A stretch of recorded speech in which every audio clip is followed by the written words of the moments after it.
Bonjour, mon nom est Christian Carles et aujourd'hui je vais vous parler de mon sujet de doctorat, soit l'évolution des galaxies.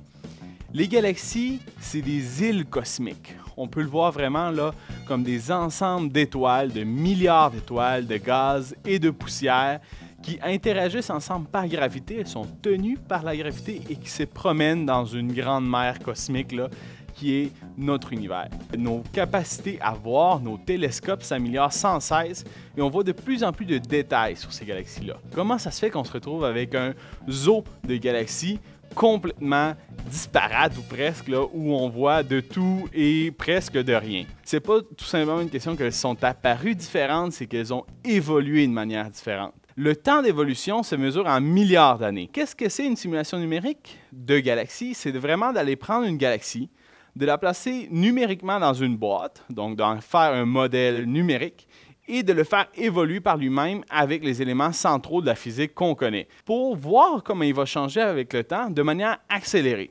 Mais on se rend compte que l'interaction de la galaxie avec son milieu environnant est extrêmement importante et peut-être même plus important que les interactions internes de la galaxie. Pour mieux comprendre comment la galaxie interagit avec son milieu et vice-versa, j'essaie de sélectionner les éléments les plus importants de cette évolution-là et de les simplifier à leur plus simple expression pour les intégrer numériquement avec un plus faible coût. Donc, ça prenne moins de temps pour obtenir le même résultat et ne pas simuler tout ce qui n'est pas nécessaire. En faisant cela, mon objectif, c'est de réduire de 10, 100, peut-être même 1000 fois le temps de calcul nécessaire à cette évolution-là et pouvoir voir comment plein de galaxies différentes interagissent et dans des milieux différents.